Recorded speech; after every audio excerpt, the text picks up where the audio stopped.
February 19th, 1945, Iwo Jima, Volcano Islands.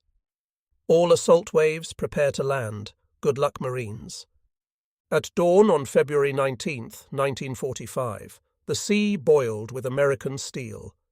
500 ships of the U.S. Navy's Fifth Fleet faced a small black speck of volcanic rock, 8 square miles of fortified hell.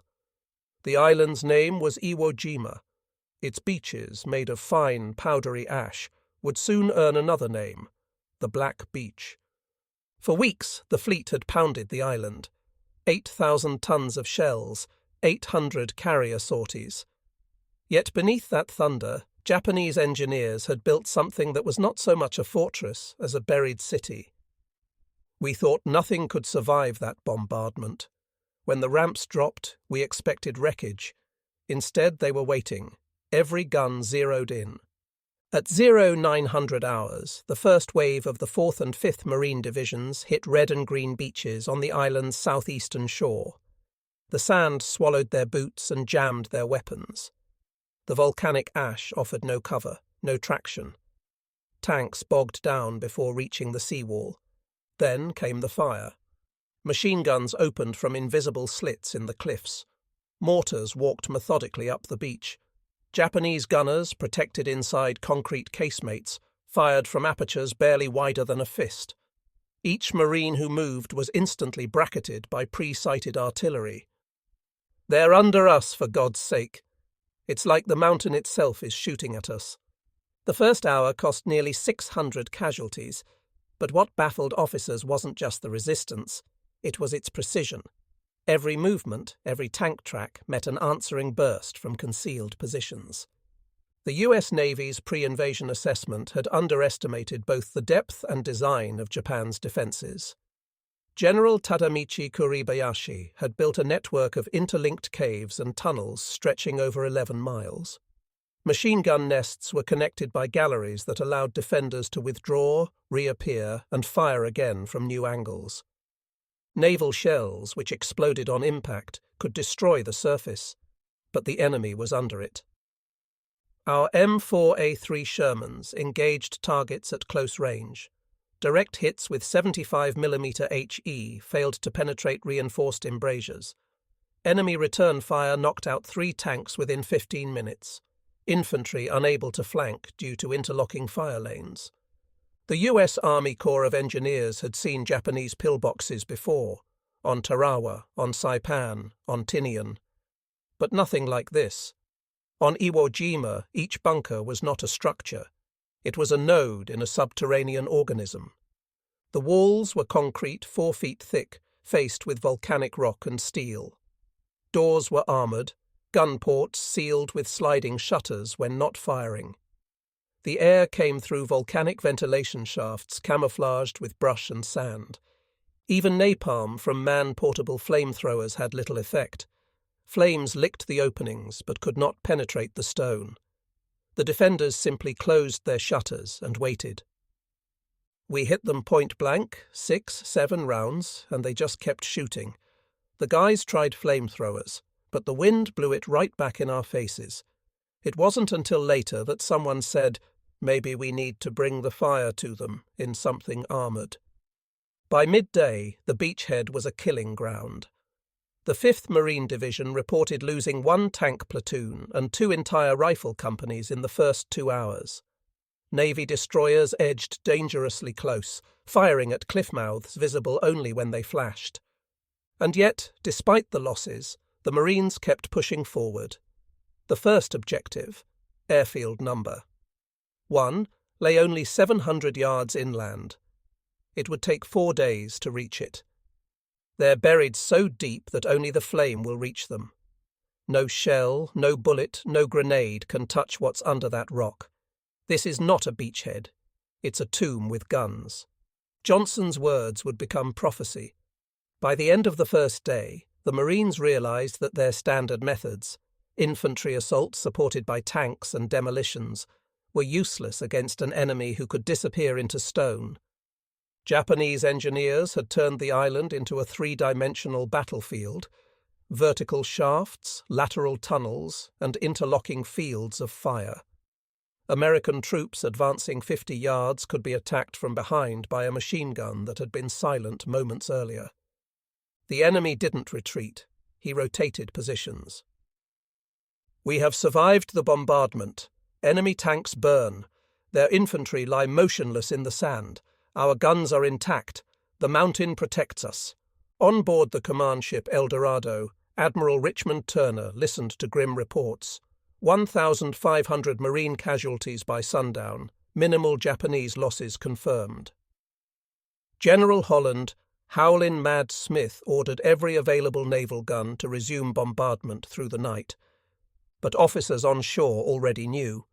The artillery wouldn't be enough. Infantry flamethrowers expended 70% of available fuel with negligible penetration. Recommend armoured flamethrower platforms capable of sustained fire under protection. It was a small line in an otherwise grim report, but it would change the battle's trajectory. At Saipan the previous year, engineers of the Pacific Ocean Area's Chemical Warfare Service had experimented with a tank-mounted flamethrower, the POA-CWS-H1. On Iwo Jima, this unproven weapon suddenly became the only viable answer to Kuribayashi's underground fortress. Still, on that first day, the Marines had no such help. They dug in along the beach under constant mortar fire, using wrecked tanks and landing craft for cover. Medics moved through ash up to their knees, dragging the wounded across ground so soft that stretchers sank. The sand burned when you touched it. It was like landing on another planet. Every cave was alive. We killed the same guns 3 times, and they kept firing. By nightfall, the black beach was lit only by fires and tracers. The smell of burned fuel and sulphur filled the air. The island's volcanic soil absorbed blood like rainwater. As Marines regrouped, engineers studied the terrain with flashlights and maps spread over wrecked LVTS. They traced where machine gun nests had reappeared after bombardment, marking cave entrances invisible from the air. The realization was now universal. This was not a battle for ground, but for depth. "We can't dig them out," a captain said. "We'll have to burn them out." Another voice replied, grim and certain. "Then we'll need tanks that breathe fire." The black beach of Iwo Jima was secure, but only in name. Beneath the Marines' boots, thousands of Japanese soldiers still waited in the dark, untouched, unseen, unbroken. The battle for Iwo Jima was just beginning, and soon a new weapon would arrive, one that turned steel and flame into the only language the island could understand. Beneath the black sands of Iwo Jima lay a world the Americans could not see. It was silent, cold, and alive with purpose. The Japanese called it Chite no Shiro, the underground castle. Inside this buried fortress, General Tadamichi Kuribayashi prepared to fight not for victory, but for eternity. "Each man will kill 10 of the enemy before dying. We will inflict such losses that America will reconsider invading the homeland." Kuribayashi's words were not rhetoric, they were calculation. From the day he arrived on Iwo Jima in June 1944, the general understood that he could not win, but he could delay. Every hour his men fought, every American life taken, was time bought for Japan's defense of the home islands. He forbade suicidal banzai charges, the hallmark of earlier battles like Tarawa and Saipan. Instead, he ordered construction on a fortress unseen in military history, a labyrinth of concrete and rock, built to swallow invasion whole. The defensive system of Iwo Jima represented the ultimate evolution of Japanese field fortification. Over 11 miles of tunnels connected 1,500 caves, bunkers, and pillboxes, enabling lateral movement and counterfire impossible to neutralize by bombardment. The tunnels burrowed through volcanic ash like arteries through bone. They linked the summit of Mount Suribachi to the island's northern cliffs. Command posts, ammunition stores, and hospitals existed beneath layers of rock that no naval shell could penetrate. Some tunnels were wide enough for trucks, Others were narrow crawlways where soldiers waited with rifles in the dark. Electric lights powered by diesel generators gave the illusion of day. Food was cooked on hidden stoves. Water came from underground cisterns. Kuribayashi's engineers, drawn from the 145th and 204th Construction Battalions, built it all under constant bombardment. Thousands of Korean and Japanese labourers died during excavation, their bodies sealed into the walls they carved. The air was always hot and smelled of sulphur. We were like moles, always digging. The general said, "Make the mountain your ally." We obeyed. Kuribayashi was no ordinary commander. Educated in Canada and the United States before the war, he understood American industry and psychology. He knew that shock was more valuable than survival. If his garrison of 21,000 men could inflict 20,000 American casualties, it would shake morale in Washington, delay plans for an invasion of Japan, and perhaps force negotiation. His staff called him the silent general. He rarely raised his voice, but every order was precise. He reorganized his defense into zones, not lines, interlocking fields of fire that could support one another even if isolated. Every gun emplacement was plotted with mathematical care. There will be no suicide charges. Each position will resist until annihilation. When destroyed, survivors will move to secondary caves and resume firing. This doctrine defied everything the Americans expected. On earlier islands, Japanese soldiers had attacked in waves.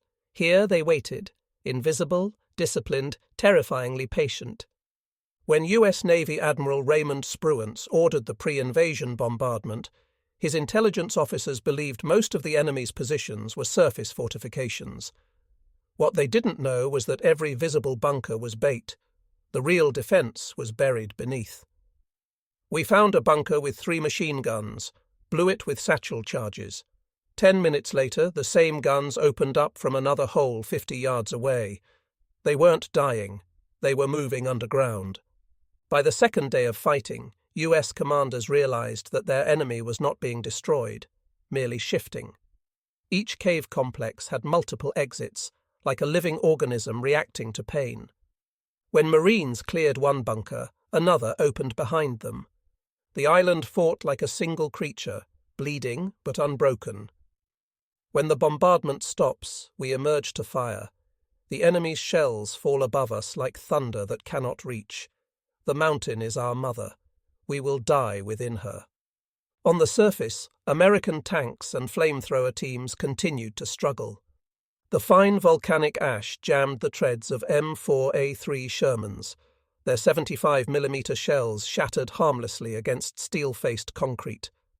Infantry with backpack flamethrowers advanced under cover of smoke, only to find their targets vanished behind sealed steel doors. The fuel burned out in seconds.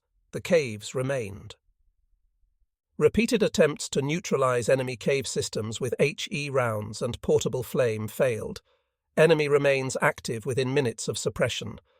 Recommend armoured flame projector vehicle with sustained capacity. At the front lines, Marine officers held conferences amid craters filled with smoke. Combat engineers from the 133rd Naval Construction Battalion drew sketches on ammunition boxes, describing a possible modification to existing tanks, the installation of a high-capacity flamethrower system capable of projecting napalm over 100 yards. The idea had already been tested on Saipan, where the Chemical Warfare Service's Pacific branch, the POACWS, had developed prototypes. But on Iwo Jima, those prototypes were hundreds of miles away. The Marines needed them now. We have seen the mountain swallow fire. Unless we can throw fire deeper, we will never take this island. While American engineers debated solutions, the men underground prepared their counterattack. Kuribayashi's staff had planned an ambush for the second night. Small teams emerged through unseen tunnels, striking supply dumps and artillery observers before vanishing back into darkness. For Marines guarding the beachhead, the enemy seemed to appear from the earth itself. At night the ground breathed. You could hear them crawling. You'd see a vent blow smoke, and then a grenade would roll out. The Americans had fought on coral, on jungle, on atoll, but never against the earth itself. Every cave was a gun, every crater a trap. Kuribayashi's men were ordered to conserve ammunition until the Marines came within 30 yards. At that range, a single machine gun could destroy an entire platoon. Flamethrower operators became priority targets. Snipers waited for the spark of ignition, then fired. By February 21st, the 4th Marine Division had advanced barely 600 yards inland. The 5th Division, assaulting toward Mount Suribachi, fought yard by yard, grenade by grenade. Enemy resistance is of a scale beyond all prior experience. Every yard must be burned, blasted, and buried. Recommend all available flame tanks be brought forward immediately. Kuribayashi's men continued to hold. Inside Mount Suribachi, the 2nd Mixed Brigade and naval gunners manned artillery pieces set deep in chambers cut into rock.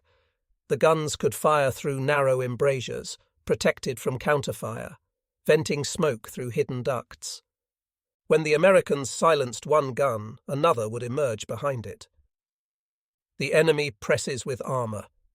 Fire remains our enemy's weakness, but we have no means to escape it if they bring it to us.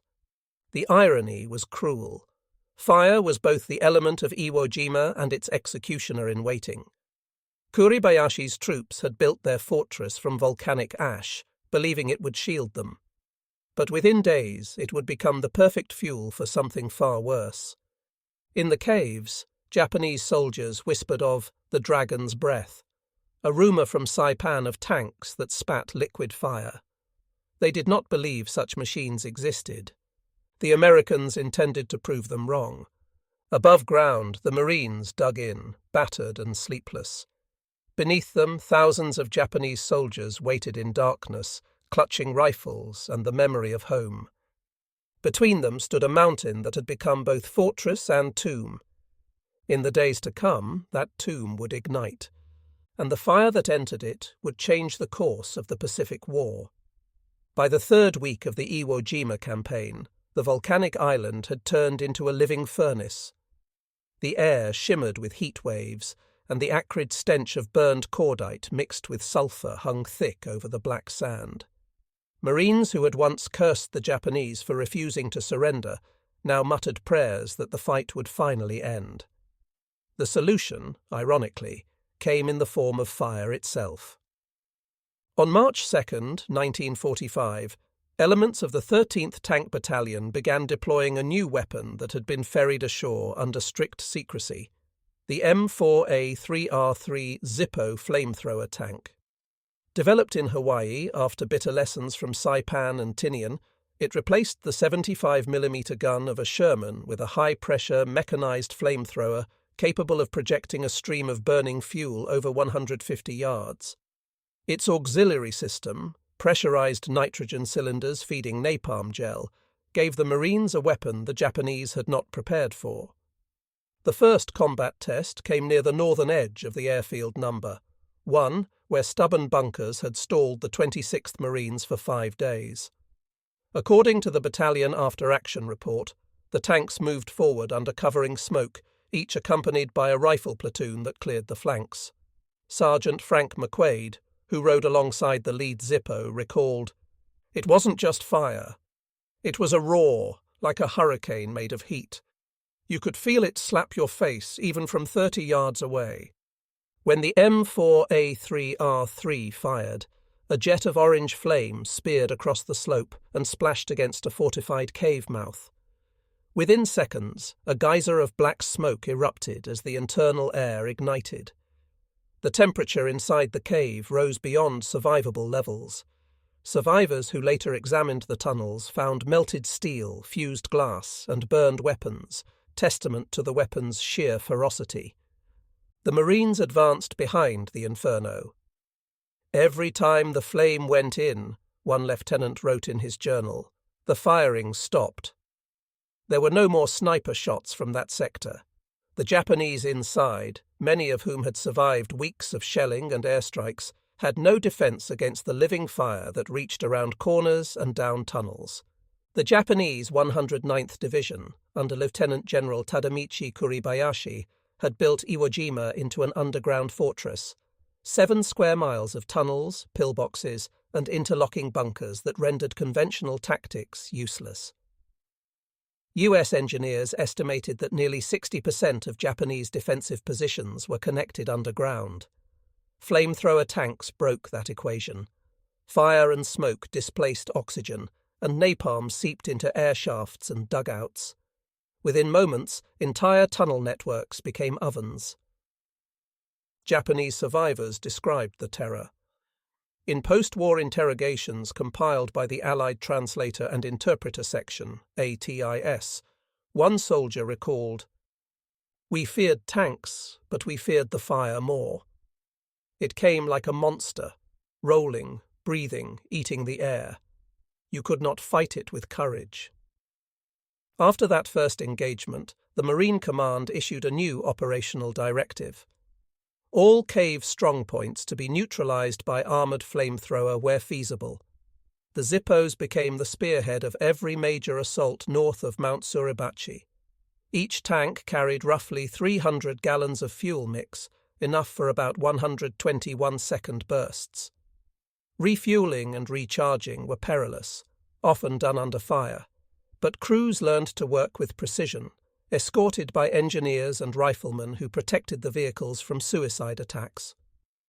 The transformation on the battlefield was immediate.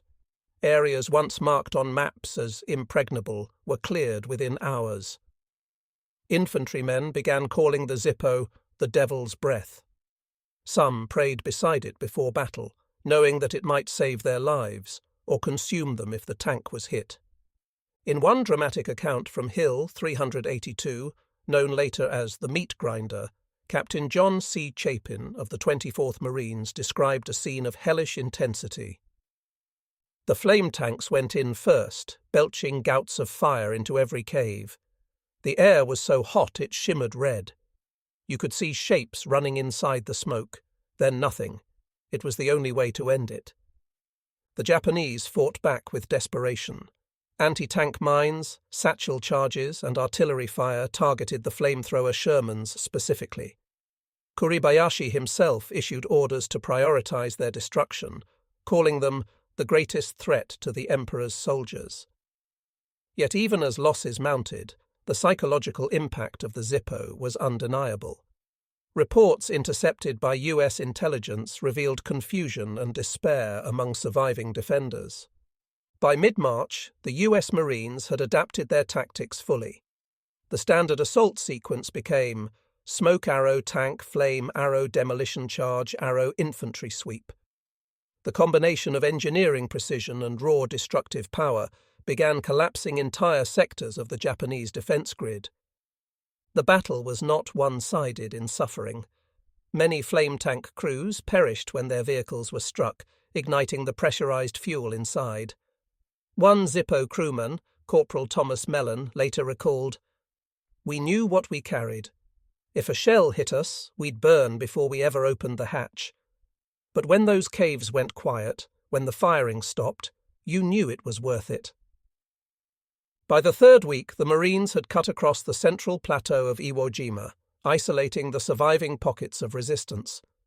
The roar of flamethrowers echoed day and night. "It was like the island itself was on fire," wrote a Navy war correspondent.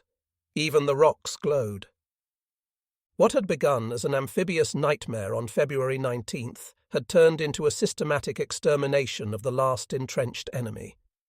The M4A3R3 had changed the nature of Pacific warfare, its terror, its efficiency, and its moral weight.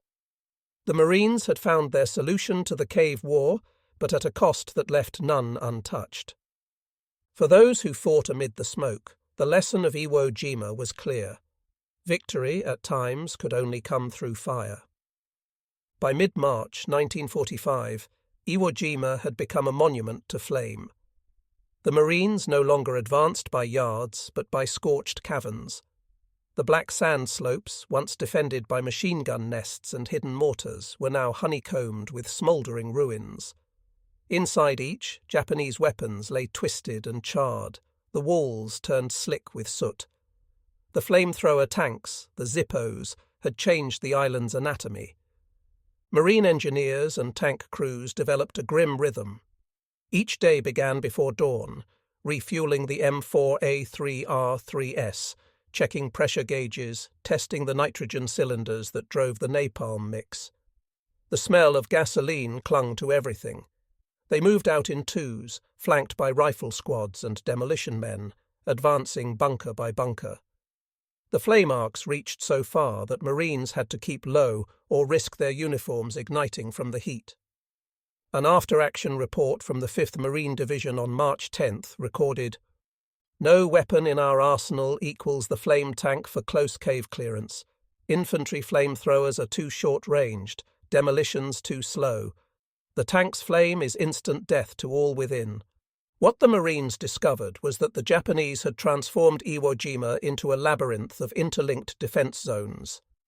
When one position was assaulted, defenders could retreat through tunnels hundreds of yards long, emerging behind the Americans. Only fire could reach those spaces. The Zippos were tasked with sealing them permanently. On the northern ridges, especially near Hill 362A and 362B, this tactic reached its peak. Coordinating with air observation posts, Marine spotters marked suspected tunnel entrances with coloured smoke. The tanks would then fire in overlapping fields, jets of fire crisscrossing the slopes like glowing nets.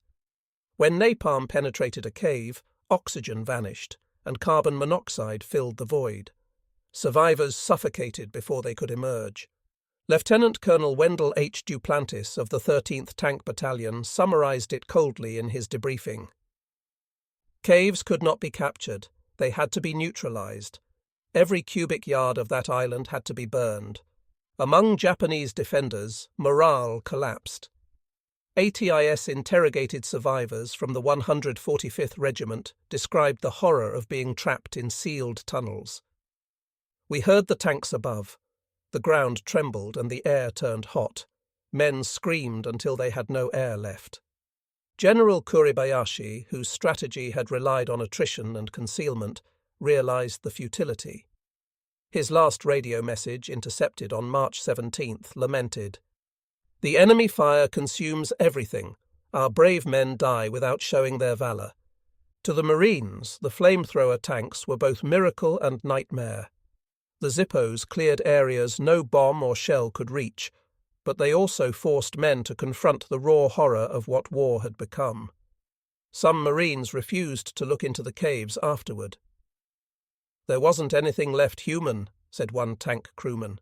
"Only shadows burned into stone." By March 26th, the island was declared secure. In reality, hundreds of Japanese still hid underground, but their resistance had lost all form. The battle for Iwo Jima had cost the Marines over 26,000 casualties, yet it marked the first time the US Navy could launch direct air operations against Japan itself. The flamethrower tanks, barely a dozen deployed in total, had accomplished what weeks of naval shelling could not. They proved that fire, not force alone, could unmake an island fortress. In the words of Major General Clifton B. Cates, "We learned at Iwo that courage is not enough against stone. You need something that burns through it." The cave burners, as the Zippo crews were called, left Iwo Jima haunted but victorious. Their legacy would continue across Okinawa and forever shape the Marine Corps' understanding of close-quarters warfare. April 1945. The beaches of Okinawa shimmered beneath grey clouds and artillery haze as the US 10th Army prepared for the largest amphibious assault of the Pacific War. Iwo Jima had been a furnace. Okinawa would be a continent of fire. What the Marines learned amid the volcanic tunnels of Iwo, they now brought to this island fortress, the art of burning caves. From the first landings on April 1st, 1945, the scale stunned even hardened veterans. The Japanese had prepared an island of layered defences, burrowed deep into coral and limestone. Caves honeycombed the Shuri line, positions fortified by steel doors, interlocked trenches, and mortar pits invisible from the air. It was Iwo Jima reborn on a grander, deadlier scale. The US command knew that artillery and naval guns would not suffice. The bombardment before the invasion, over 7 days and nearly 500,000 shells, scarcely dented the underground fortifications. When reconnaissance patrols returned with maps of the Shuri positions, Lieutenant General Simon Buckner Jr. made his order clear. Flame will clear what shells cannot. The 713th Flame Tank Battalion, descendants of the Iwo Jima cave burners, landed with their M4A3R3 Zippos on April 3rd. They were greeted by cheers and prayers from infantrymen who knew the work ahead. These tanks had been refined since Iwo Jima, improved pump assemblies, extended range, and armoured hoses shielded against small arms fire. Each could deliver 400 gallons of napalm mixture, spraying a continuous sheet of fire 150 yards long. Their debut came near Kakazu Ridge, where Marines of the 1st Division faced Japanese defenders concealed in coral caves that defied demolition. The tanks advanced under smoke cover, their nozzles tilting upward into the rock face. What followed was an inferno unseen even on Iwo. A correspondent from the Stars and Stripes wrote, "The ridge seemed to breathe fire. The flame poured into crevices, burst through cracks, and roared from unseen exits. The earth itself appeared alive and burning. The results were immediate and horrifying. Whole networks of Japanese tunnels ignited, the napalm fuel consuming oxygen and sending superheated gases deep underground. When infantry followed, they found only silence. The caves, once strongholds, were tombs. For the defenders, the flame tanks became a symbol of terror. Japanese war diaries recovered after the battle record orders from General Mitsuru Ushijima himself. "Destroy the fire tanks first. They are the instruments of the devil." Kamikaze-style attacks became routine. At night, Japanese soldiers crawled through the mud, explosives strapped to their bodies, attempting to reach the tanks. Entire teams of sappers were lost trying to disable a single Zippo. Yet the Americans adapted. Machine gun teams guarded the tanks, and engineers ringed their paths with barbed wire and trip flares. Sergeant Bill Gnaust, a combat photographer who had survived Iwo Jima, recorded the carnage in Kodachrome color. You could see the fire moving through the hillside, vent to vent, like breath from a dragon. Then, nothing. Just black smoke and silence. The Japanese 32nd Army's tunnels were vast, hundreds of feet deep in places, and yet the flame penetrated. The Marines called it liquid hell. Napalm crept like molten water, finding every air pocket and chamber. Survivors emerged gasping, burned and blind. Few were taken prisoner. As the battle stretched into May, the Zippos became central to every Marine assault on Okinawa's southern ridges, Sugarloaf, Wanadraw and Shuri Castle itself. The tactics honed on Iwo were now doctrine. A typical attack unfolded in sequence. Spotters identified suspected cave entrances using binoculars or drone-like observation balloons. Infantry marked the targets with smoke grenades. Flame tanks advanced to within 50 to 100 yards, firing in bursts to avoid overheating. Demolition teams followed with explosives to seal collapsed tunnels. The result was a war fought underground, invisible yet absolute. One Marine lieutenant wrote in his notebook, "We no longer see the enemy, we burn his hiding places." Japanese accounts captured after the war confirm the psychological devastation. A sergeant from the 62nd Division described how soldiers feared not bullets, but suffocation. "We could endure hunger and wounds, but when the fire came, men went mad. Some shot themselves before it reached them. Even some Americans found the weapon's efficiency unnerving."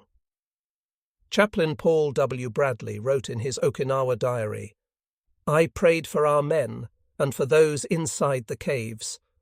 We had become the gods of fire, deciding who would burn and who would breathe. Though devastatingly effective, the Zippos were not invincible. Their fuel tanks made them prime targets. A single hit could ignite the entire vehicle, consuming the crew in seconds. Marines often watched helplessly as flaming Shermans became funeral pyres. In some sectors, more flame tanks were lost to Japanese artillery than to mechanical failure. Yet replacements kept coming, ferried ashore by LSTS that never stopped unloading men, machines, and fire. By late June, the Japanese defense of Okinawa had collapsed. Shuri Castle fell, its subterranean chambers scorched. General Ushijima committed ritual suicide on June 22nd, acknowledging defeat. Over 110,000 Japanese soldiers were dead. US losses exceeded 49,000, including many burned tank crews. The final Marine after-action summary for Okinawa concluded, "The armoured flamethrower has proven the decisive weapon in cave warfare. It broke the enemy's will, cleared his defences, and shortened the campaign." When word of the tank's success reached Washington, Army and Navy planners began preparing for Operation Downfall, the invasion of Japan itself. Thousands of Zippo tanks were scheduled for production, ready to burn through the homeland's caves and bunkers. The atomic bomb would end the war before they were needed, but the weapon's legacy remained. At Okinawa, the flame had not merely cleared the battlefield, it had changed the psychology of war. Marines who once carried rifles now carried fire. The Japanese who once fought in shadows now faced the light that destroyed them. For the men who survived, the memory lingered like the smell of napalm on the wind. "We won," said one veteran years later, "but we burned a piece of our souls doing it." When the guns fell silent over Okinawa, the men who had driven the flamethrower tanks were left with ghosts no one else could see. They were heroes by report, commended for clearing caves and breaking enemy lines, but among themselves they spoke in quieter tones, uneasy about what victory had required. Many of the Zippo crews came from ordinary backgrounds, farm boys from Kansas, mechanics from Michigan, miners from Pennsylvania. They had been chosen not for brutality, but for calmness under pressure. Inside a tank, the heat and fumes were suffocating. The roar of the pump and the hiss of nitrogen built a rhythm of dread. A hit from a mortar could ignite the 400 gallons of napalm they carried. They knew the odds and went forward anyway. Corporal Robert Red Vickers of the 713th recalled years later, "We weren't killing men. We were killing holes that men were in. You tell yourself that so you can sleep." Others were more haunted. Some couldn't forget the sound, a deep whoosh followed by silence, and the smell of burning limestone and flesh that no sea wind could wash away. After the war, few spoke of their work. The Marine Corps Historical Division recorded that many tankers avoided veterans' gatherings, ashamed of the weapon that had saved thousands of comrades but annihilated those it touched. Sergeant Harold Dusty Frank, who fought at Iwo Jima and Okinawa, refused to watch war films. "They show shooting and charging," he told an interviewer in 1965. "They don't show what fire does when it gets inside a man's lungs." Yet history remembered them differently. At the 1962 US-Japanese Aviation and Ground War Symposium, even former Japanese officers acknowledged the tactical brilliance of the American flamethrower units. One colonel, once stationed on Iwo Jima, said simply, "They mastered fire. We had no defense against it." For US planners, the flame tank became a study in efficiency, its blueprints refined for Korea and Vietnam. But for the men who had wielded it first, the lesson was moral, not mechanical. In a letter preserved in the National World War II Museum archives, Captain Earl McLean wrote to his wife from Okinawa, "If you see smoke from our tanks on the newsreels, know that it means the fighting's ended there. But don't ever think it was easy. Every cave we burned felt like the edge of hell." When the war ended in August 1945, many Zippo crews shipped home quietly, their tanks left rusting on the beaches they had conquered. The Marines would remember them in citations, but not in parades. And yet, In the black sands of Iwo Jima and the coral hills of Okinawa, their fire had done what nothing else could. They had burned the war out of the ground, and with it, a part of themselves. By the summer of 1945, Japan's empire was burning, literally and figuratively. From the charred ruins of Tokyo to the flaming oil fields of Formosa, the land of the rising sun had become a continent of smoke. The same weapon that had cleared Iwo Jima's caves and Okinawa's ridges, the armoured flamethrower, now haunted the Imperial General Staff as the spectre of an American invasion drew near. In Tokyo, inside the bomb-scarred bunker beneath the Imperial Palace, staff officers reviewed the battle reports from Iwo Jima and Okinawa with grim fascination. The captured testimonies of their own men painted a portrait of hopelessness against fire. In one translated diary from a 145th Regiment survivor, a line stood out, "No matter how deep we dug, the fire reached us." General Yoshijiro Umezu, Chief of the Army General Staff, read those words aloud to his colleagues during a meeting on July 10, 1945. The mood was bleak. Reports from the southern Kyushu defences, Operation Ketsu Go, warned that US forces would soon land with thousands of tanks, many likely armed with flamethrowers. Japan's commanders knew what that meant. "We cannot defend the homeland as we did Iwo or Okinawa," said General Tadamichi Kuribayashi's surviving deputy, now assigned to Kyushu's coastal defence. "We can die, but we cannot stop fire." While US planners in Guam finalised Operation Downfall, Japan raced to fortify Kyushu.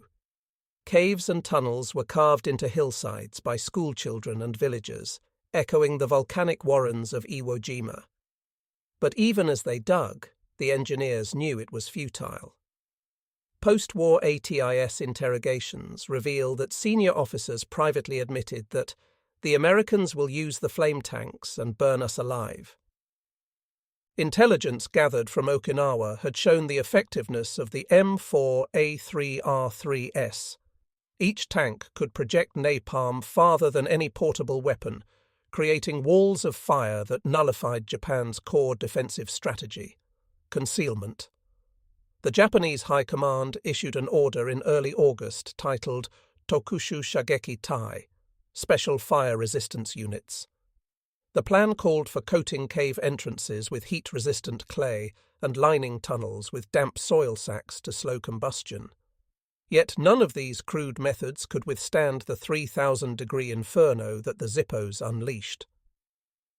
When General Ushijima's final staff papers were reviewed after Okinawa, one margin note captured the despair succinctly.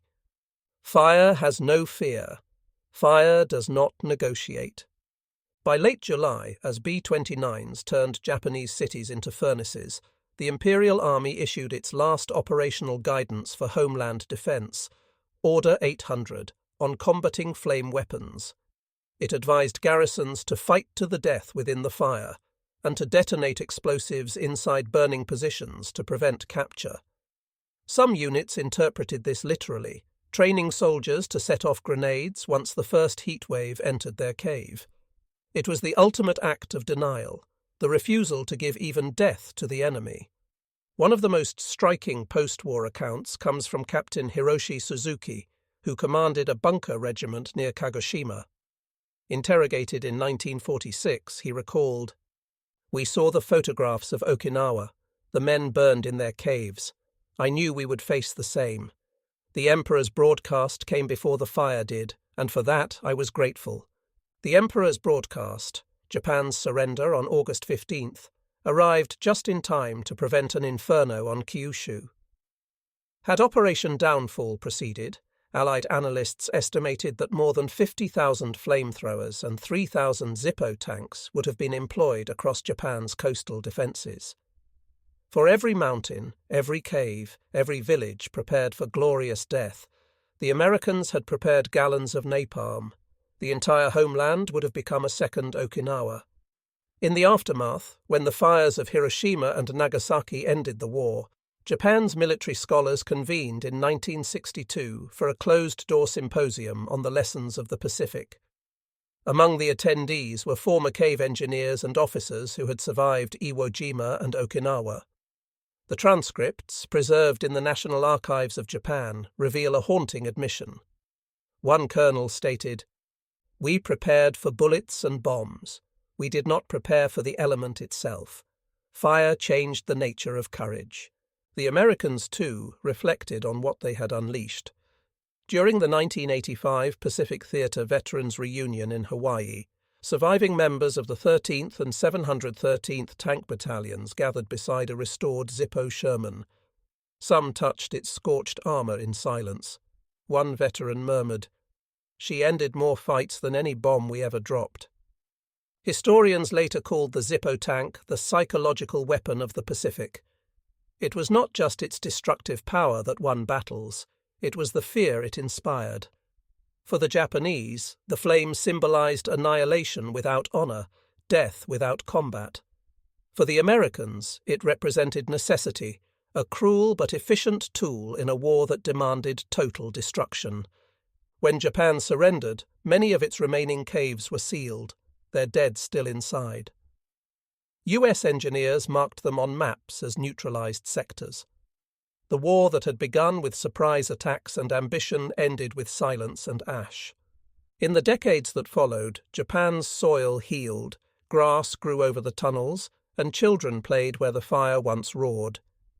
But buried beneath those fields are the layers of soot and melted steel that tell a deeper truth, that empires end not just in defeat, but in combustion. The last line of Japan's post-war defense report, written in 1946 by Colonel Koji Tomita, reads like an epitaph for both sides. "The flame did not conquer Japan, it consumed the war itself." By mid-March, the island that had once been called the unsinkable aircraft carrier of the empire was nothing more than a ruin of ash, glass, and twisted iron. From the air, Iwo Jima seemed a single scab of black and brown surrounded by the bright blue Pacific. The smell of sulphur and death hung everywhere. Thick, clinging, unforgettable. Every wave that lapped its shore brought the stink back anew. For the 3rd, 4th, and 5th Marine Divisions, the fight was all but over on paper. The flag had been raised weeks before, an image already circling the world. But the shooting had never stopped. The Japanese garrison had vanished into the mountain, fighting from the shadows of tunnels and shattered ridges. By March 15th, only a few hundred were left, but they fought with the fury of thousands. The 13th Tank Battalion had been reduced to less than half its original strength. "Every tank we lose," one crewman wrote in his log, "feels like losing a friend." They had names: Iron Angel, Bad Penny, Cremator. Many now lay half-buried in the sand, turrets sheared off, tracks broken, their steel carcasses rusting beneath the volcanic ash. Captain Tom Harker of Able Company looked over the ruins near Motoyama Airfield No. 3. "We came here to take an island," he muttered. "We ended up digging graves." His platoon had been cut down by sniper fire from unseen holes in the ground, the mouth of the Japanese tunnel system. Even now, weeks into the mop-up, a tank would sometimes take a shot from nowhere, a mine would blow beneath its treads, or a flamethrower man would disappear into a flash of smoke and debris. The Japanese defenders, once 21,000 strong, had fought to extinction. Lieutenant General Tadamichi Kuribayashi, the man who had designed the island's defense, had forbidden banzai charges, preferring a slow, brutal war of attrition. Now, even in death, his design held. Entire galleries of tunnels were filled with the dead, men sitting at their firing posts, weapons still in their hands, eyes empty, faces blackened by soot and heat. The Marines learned to approach the entrances differently, no more shoving a flamethrower in and blasting away. Now they used tanks and demolition teams. The Zippo Shermans, equipped with mechanized flamethrowers, were gods of the underworld. They rolled up to a cave mouth, belching a tongue of liquid fire 30 yards long. The ground itself would shimmer and scream. The flame found every shadow, sucking oxygen out of the air and leaving only silence behind. Private Sam Dre of the 28th Marines later recalled, "The worst sound wasn't the fighting. It was what came after.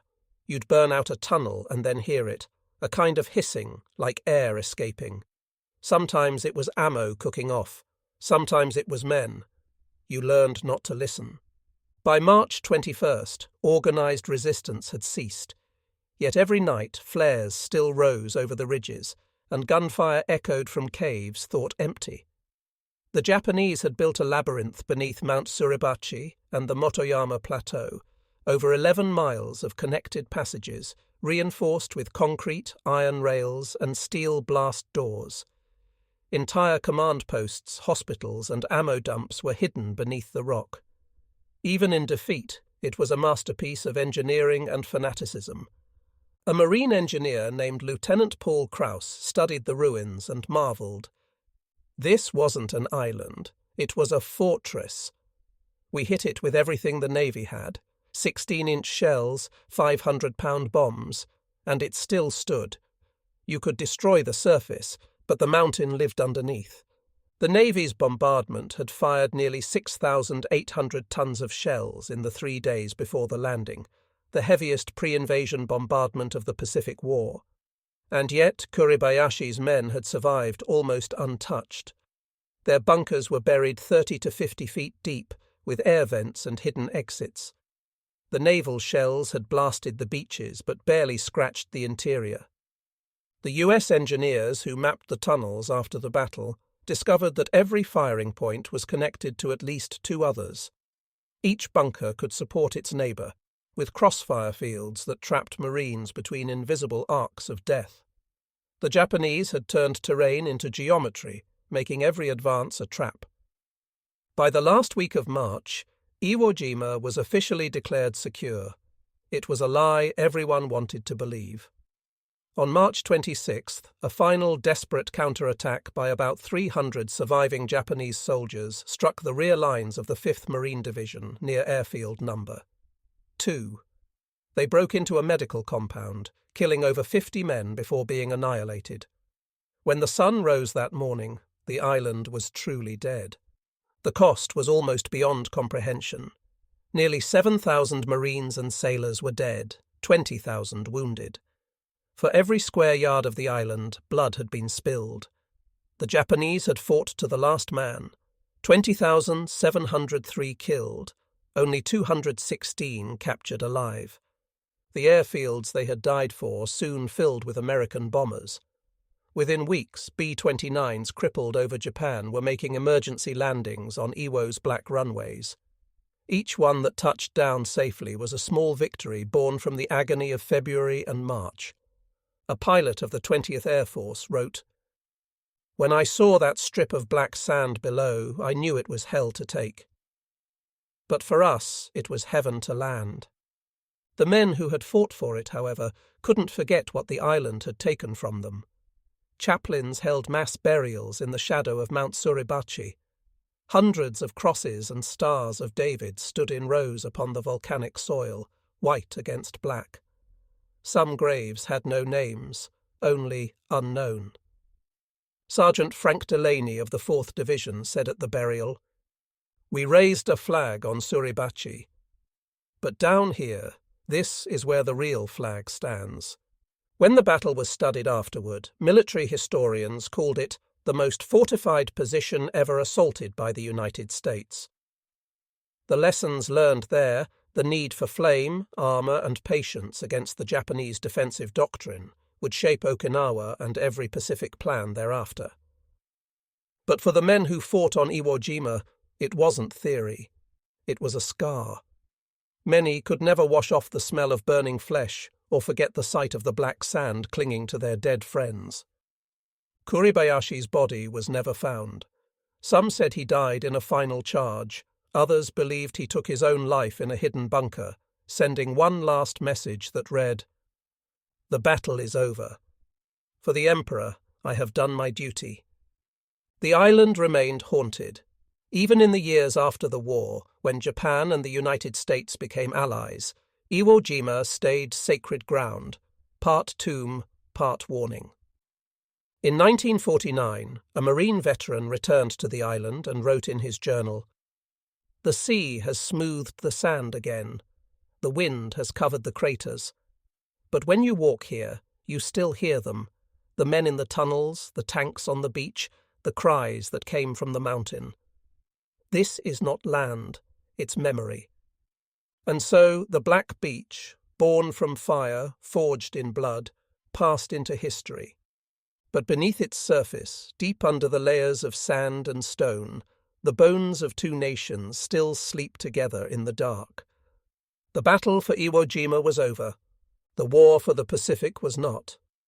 When the guns finally fell silent on Iwo Jima, the Pacific itself seemed to exhale.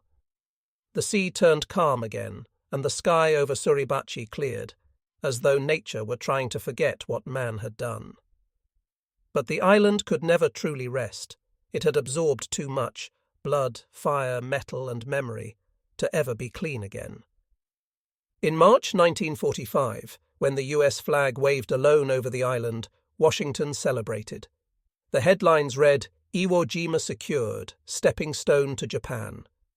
Strategists saw only geography, a small piece of volcanic rock positioned halfway between Saipan and Tokyo. But for the men who survived, Iwo Jima was not a stepping stone. It was a graveyard bought at the highest possible price. General Holland M. Howlin' Mad Smith wrote bluntly in his report, "Victory on Iwo Jima was not worth its cost in lives, but it was necessary." The Japanese had to be broken. The island's strategic value proved real soon enough. Between March and August 1945, more than 2,400 B-29 superfortresses made emergency landings on Iwo Jima's 3 runways. Each landing meant 10 or 11 airmen saved from the sea. The calculation haunted the veterans. For every Marine killed taking the island, 3 bomber crews would later survive because of it. Cold arithmetic, but war was always that way. In the months that followed, the US Seabees and Army engineers transformed the volcanic wasteland into an operational base.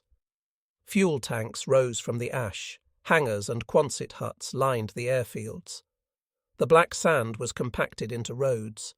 The once deadly bunkers were sealed with concrete or repurposed for storage. Yet nothing could truly silence the place. Every shovel of dirt brought up bones.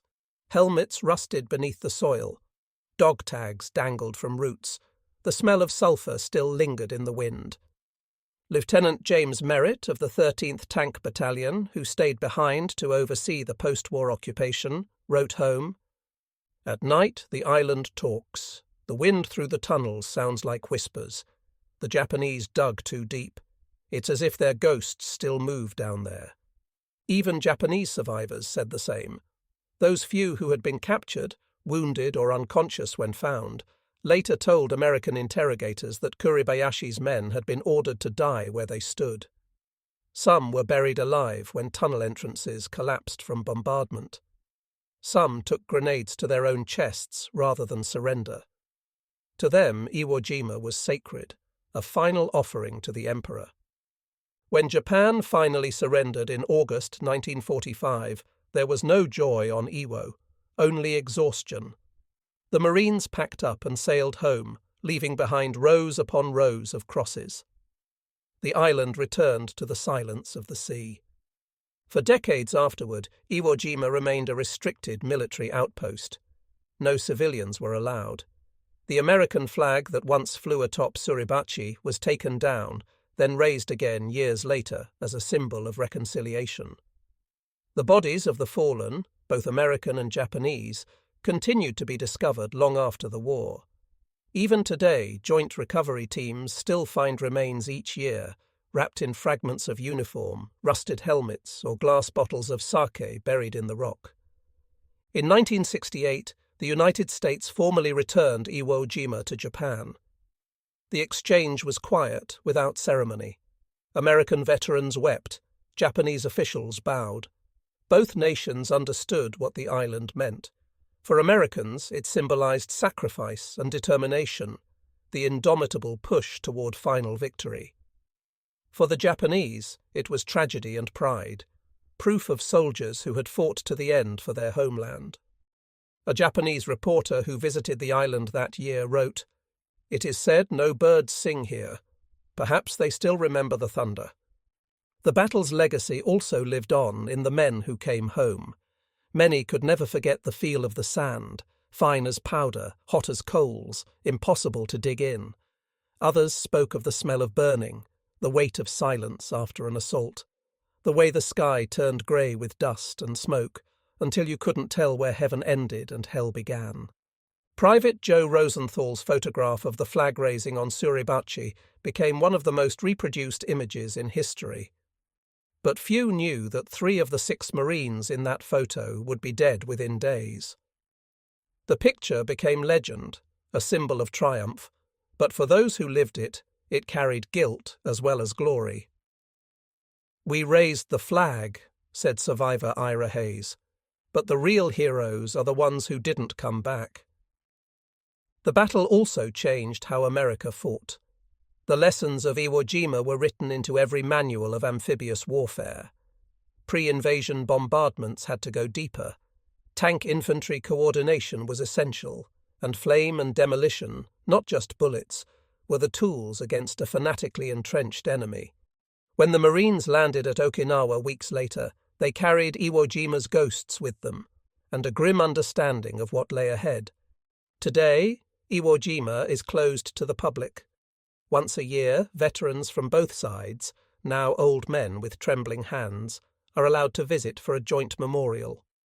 They kneel on the black sand, some in American khaki, others in Japanese grey. They pray to the same wind, to the same mountain, to the same dead. In one of those reunions, a US Marine and a former Imperial Japanese soldier met near the base of Mount Kuribayashi. Neither spoke the other's language, but both understood. They bowed. Then they clasped hands and looked toward the summit. The mountain that had once thundered with gunfire now stood silent beneath a peaceful flag. A plaque at the base of Kuribayashi reads, "Here, uncommon valour was a common virtue." It is perhaps the truest sentence ever written about war. For the rest of the world, Iwo Jima became a story of courage and cost, proof that even victory can taste like ash. Historians still debate its necessity, its price, and its meaning. But for those who stood upon its burning sand, the answer was simpler. They did what had to be done. Decades later, when the sea winds blow across that black beach, they carry with them the whispers of 2 nations bound forever by the same tragedy. The island is smaller now, eaten by erosion and time. The airfields are cracked, the tunnels are sealed. Yet beneath it all, the bones of 26,000 men, American and Japanese, still sleep beneath the volcanic rock, untouched, waiting for eternity. As one Marine veteran said during the 50th anniversary, "The island may be Japanese again, but the ghosts belong to all of us. And so Iwo Jima endures, the island that would not die. Born of fire, shaped by war, remembered in silence. A black beach that still burns in memory, where valour and sorrow are one."